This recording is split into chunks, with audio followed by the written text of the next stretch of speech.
Olá, pessoal. Para aqueles que ainda não me conhecem, me chamo Marcos Paulo, sou defensor público no estado do Rio de Janeiro, mestre em processo pela UERJ, professor de processo penal e execução penal do curso Fórum, coordenador dessas matérias aqui no curso. E eu estou aqui hoje para trazer alguns esclarecimentos a respeito do recente desmembramento da Operação Lava Jato, que parte da mídia, parte da imprensa tem encarado com ressalvas, quando na realidade o pronunciamento do Supremo Tribunal Federal a esse respeito foi absolutamente técnico. Não teve nada de política, como aliás deve ser a condução de qualquer processo, já que o processo não é um campo fértil para embates ideológicos, pontos de vista ou para discutir o justo ou o injusto.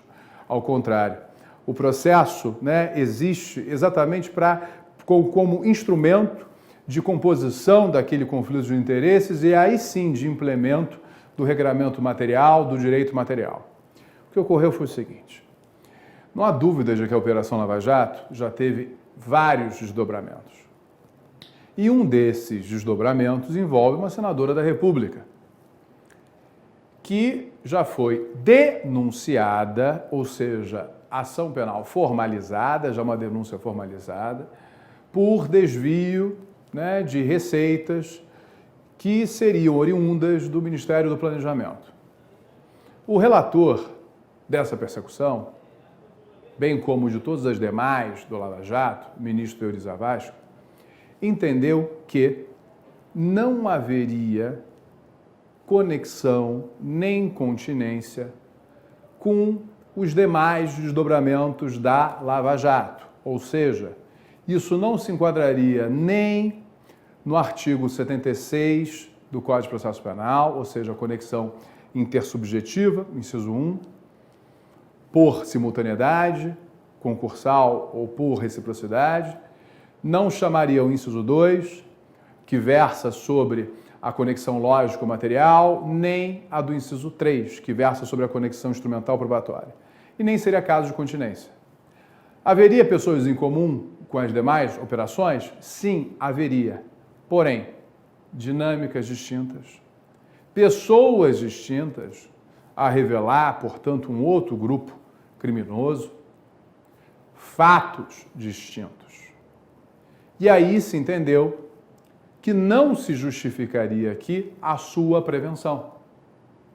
Só que, acertadamente, digo logo, a segunda turma do Supremo identificou que, se assim seria em relação à senadora da República, outra solução não poderia ser encampada em relação aos outros imputados, não detentores de foro por prerrogativa da função.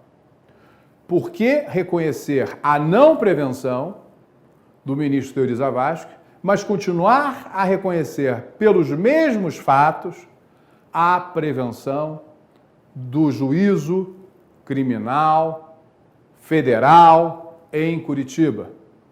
Se a consumação deste fato, nos termos da própria denúncia, teria sido em São Paulo. E aí, o ministro Dias Toffoli, mas a partir do reconhecimento da ausência de conexão e de continência, exarados pelo ministro Euri Zavascki, levou a questão ao pleno, até para dar a maior transparência possível a esse fato. E o pleno, se não me falha a memória, por 8-2, votaram vencidos os ministros Gilmar Mendes e Celso Mello, entenderam que, de fato, não haveria para aquela conduta delituosa qualquer hipótese, fosse de conexão, fosse de continência, entendendo pelo declínio da competência em relação aos outros acusados, não para Curitiba, e sim para São Paulo, a livre distribuição. Aplaudo essa decisão pelo seu caráter estritamente técnico, a evitar futuras preliminares de nulidade do processo. Quais seriam essas preliminares? Você está se indagando agora. Esclareço. Primeiro, reconhece-se a não prevenção do ministro Teoriza Vasquez a justificar a distribuição desse feito a outro ministro, né, eletronicamente, enfim, automaticamente, em relação à senadora da República. Mas, em razão do mesmo fato, reconhece-se a conexão continência em primeira instância, no tocante, né, ao juízo criminal federal em Curitiba, isso ofenderia a isonomia. Porque são situações jurídico-penais rigorosamente idênticas. Dado 1. Dado 2. Artigo 82 do Código de Processo Penal. Se o juízo de competência prevalente verificar que há outras ações penais conexas à sua, tramitando em outros juízos, deverá avocar para si esses processos. Perceba que o texto não se refere a uma faculdade. O texto é peremptório. Deverá avocar para si outros processos. O que, a contrário senso, deságua na conclusão de que se fosse o inverso, ou seja, se aquele juízo for incompetente, ele deverá declinar da competência para aquele cuja competência seja prevalente pelas regras de conexão ou de continência. É peremptório. A inobservância dessa regra importaria, inclusive, nulidade absoluta do processo. É óbvio que, se essa conexão continência é revelada, é documentada nos autos apenas após a entrega da prestação jurisdicional, não há nulidade de se declarar. Afinal de contas, tempo já é de acto. Mas se essa informação ela vem à tona no curso da ação penal, não há como desprezá-la. Seja para avocar, se a competência pelas regras de conexão e continência for a prevalente do juízo processante, seja para declinar. Se a competência prevalente for de outro juízo, reitero, de acordo com as regras de conexão e de continência. Assim agindo, o Supremo Tribunal Federal claramente matou na origem a possibilidade de se arguir uma preliminar de incompetência absoluta do juízo e, por isso mesmo, merece todos os nossos aplausos pela absoluta tecnia. E, sobretudo, vamos parar de uma vez por todas de politizar o que não é para ser politizado. O processo, ele é instrumento. O processo não comporta juízos relacionados à moral ou à justiça. O processo é o meio através do qual vamos solucionar o conflito de interesses e concretizar o direito material que se busca, o bem da vida que se busca resguardar. Simples assim, tá? Sem teorias da conspiração ou afins. E não posso deixar também de dizer o seguinte: temos que confiar nas nossas instituições. Podemos admirar, sim, o magistrado fulano, o promotor cicrano, o delegado beltrano, o advogado X, o defensor público Y, mas, sobretudo, nós não podemos perder jamais, em tempo algum, crença nas nossas instituições. Descabe qualquer temor quanto à qualidade da prestação jurisdicional que será dada agora pela Justiça Federal em São Paulo, por N razões. Primeiro que a Justiça Federal, aliás, a jurisdição é una indivisível. Há duas, porque todos esses magistrados perpassaram o quê? Por um concurso, guiado pela impessoalidade. Todos têm os mesmos direitos, mesmas prerrogativas e, sobretudo, mesmos deveres. Primordialmente artigo 93(9) da Constituição, que é de fundamentar todos os provimentos jurisdicionais. Então, não percamos jamais a confiança das nossas instituições, porque os juízes passam, mas as instituições ficam. Mas o juízo é norteado pela inércia. A ação penal não é dele. E, portanto, há, com todas as vênias, um crédito excessivo sendo dado ao juiz que tem atuado na Operação Lava Jato. Porque ele de nada faria se não tivesse sido provocado devidamente pelo Ministério Público Federal e, sobretudo, se o Ministério Público Federal não tivesse a sua pretensão escudada e uma investigação maravilhosamente bem conduzida pela Polícia Federal. O processo, conforme já dizia Comolho, especialmente o provimento jurisdicional final, ele é redigido a N mãos. Não são só as mãos do magistrado, mas as mãos das partes. Até porque a qualidade da atuação das partes vai refletir na excelência maior ou menor da sentença. A isso se chama contraditório.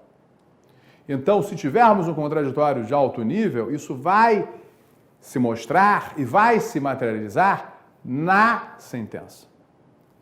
E sob esse ângulo, o Procurador-Geral da República, por exemplo, ele tem, sim, liberdade para indicar, por exemplo, designar procuradores da República, os mesmos que atuavam na Operação Lava Jato, para atuar em São Paulo, em concomitância com os procuradores da República que lá atuam,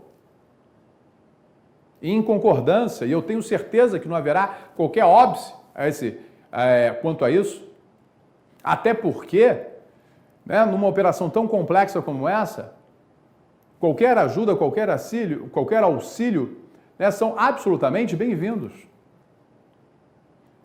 A Polícia Federal, a Superintendência da Polícia Federal também pode deslocar esse mesmo grupo de delegados para continuar a trabalhar nessa operação.